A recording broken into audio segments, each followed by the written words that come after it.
I went to Penn State University to teach, we used to joke about ghosts. We were always told that shortly after Andrew Carnegie gave to the university the money to build Carnegie Building, the ghosts invaded it, and if you sat very quietly in my office on any given night, you could hear the ghosts running around the corridors. Yes, I don't know if they're still there or not, but you go back, you listen, who knows what you're going to hear.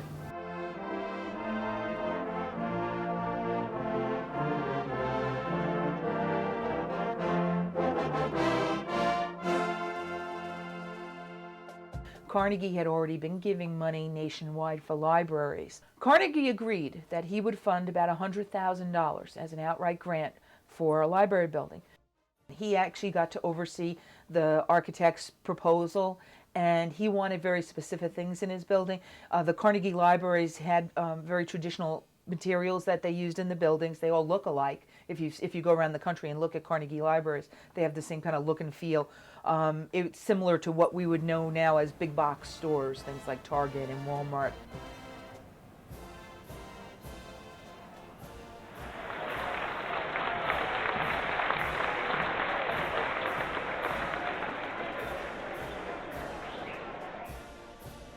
President Atherton, General Beaver, ladies and gentlemen, last but not least, students of State College. It is 20 years since I was here, and I feel like Rip Van Winkle after he had slept 20 years. This is a great evolution. This high school for farmers, I find, has now 19 courses, embracing all subjects of human knowledge. 20 years ago, I found 170 students here. Now I find between 700 and 800. And the cry is, still they come.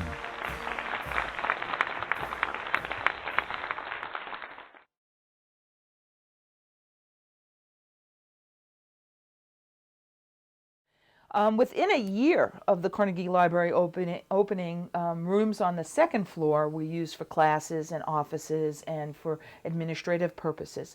The first floor was a rather big open space, which was study carrels and tables. And that was used pretty extensively till about the 1940s. Eventually, when the library had outgrown Carnegie and they planned to build what became Petit Library, they moved to Petit Library in 1939, which made the Carnegie Building have the opportunity to do other things. At one point, even the fire company was housed in the Carnegie Building. The pumper and hose cart were in the back of the building. One of the things that was moved into the Carnegie Building in the 1940s was the Daily Collegian. Pardon me, boy, is that the Chattanooga choo-choo? Track 29, boy, you can give me a shine. I can afford to board a Chattanooga choo-choo. I've got my fare and just a trifle to spare. You leave the Pennsylvania station about 3:45. This campus had about 18,000 students, but a great many of them were servicemen and women. It was a very exciting, but also a very serious time on this campus. When I first got here, the Daily Collegian at that time was a weekly, cut back to a weekly because of World War II. We met in 1951. We had classes at Carnegie in journalism, and then we were married in 1954. We were seated alphabetically, my maiden name being Agnew and George being Allberger.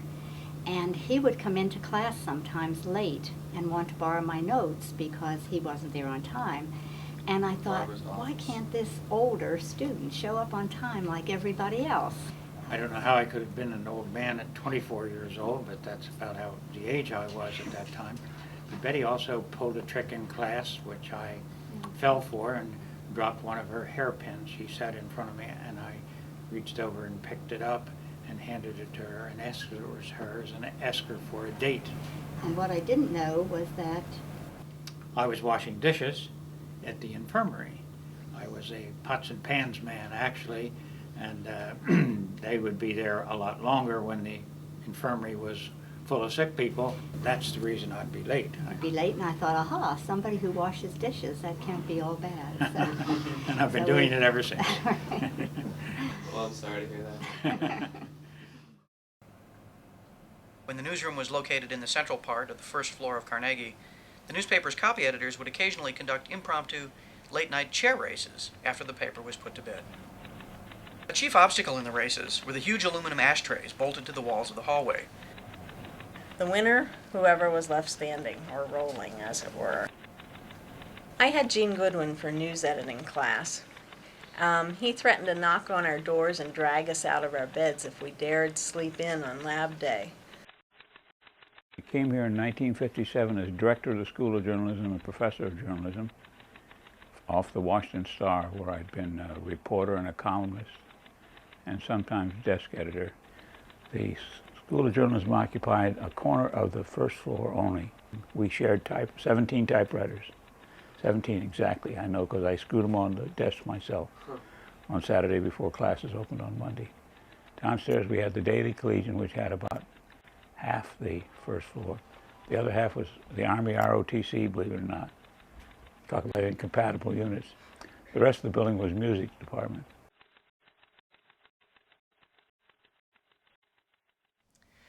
It was Friday afternoon, November 22nd, 1963, and I just finished my last class in Carnegie before the weekend. The only thing I had on my mind was the upcoming weekend trip to Pittsburgh and the Penn State game, when the teletype began to click. Yes, we had teletype back then.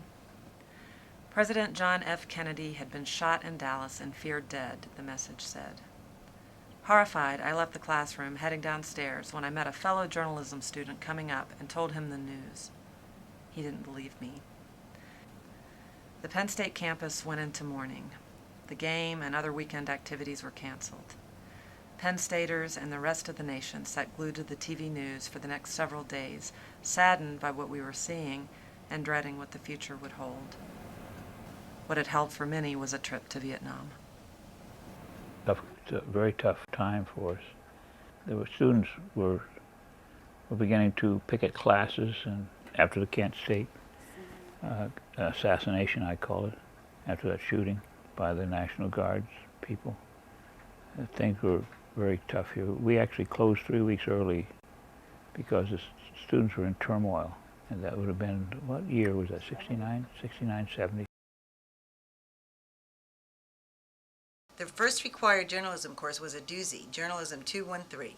It was a weeder course, shaking out those who weren't really cut out for journalism because the major was so popular.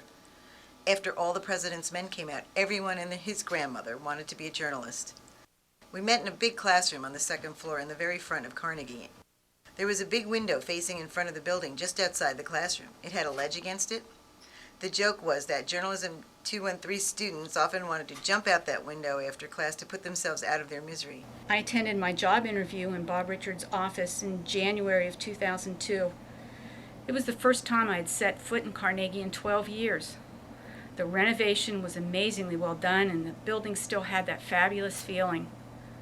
I remember walking out of Carnegie onto the mall with a gorgeous light snow falling and thinking, I'm back where I started.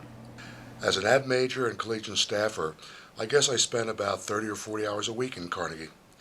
I didn't pull open the big black front doors that much because we collegiate staff preferred to use the collegiate entrance on the Pollock Road side, where the collegiate historical marker now points the way to the sealed door to the film video equipment room.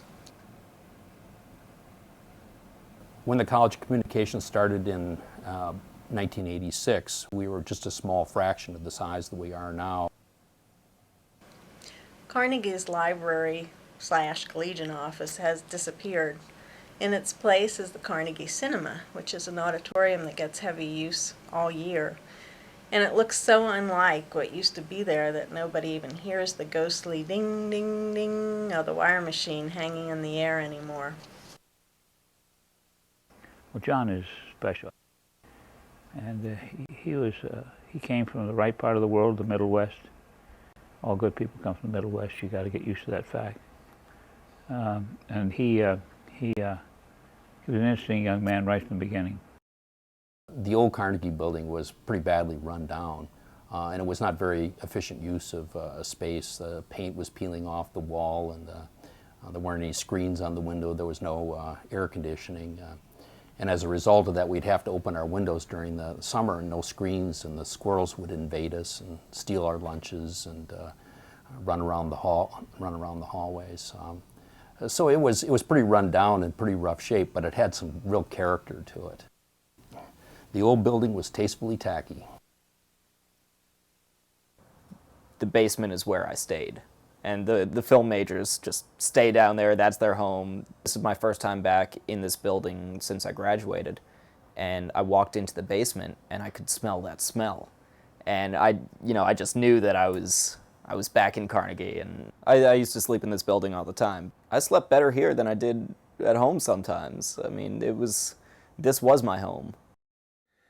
Carnegie had seen its day, particularly the lobby and some of the other portions of the building, and it was time to give it a restoration and a renovation.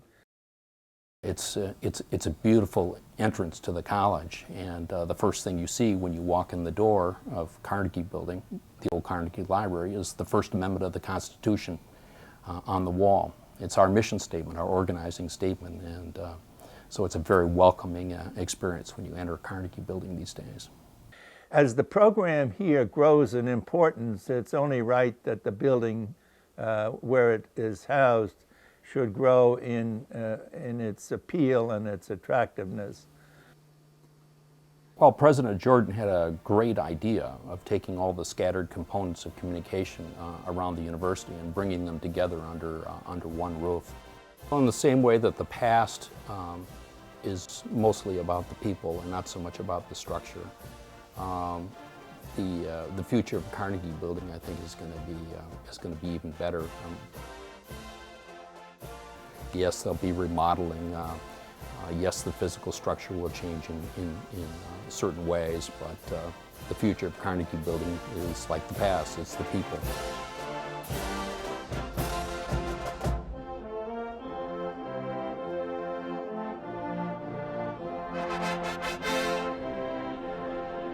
General Beaver, I hand you this key.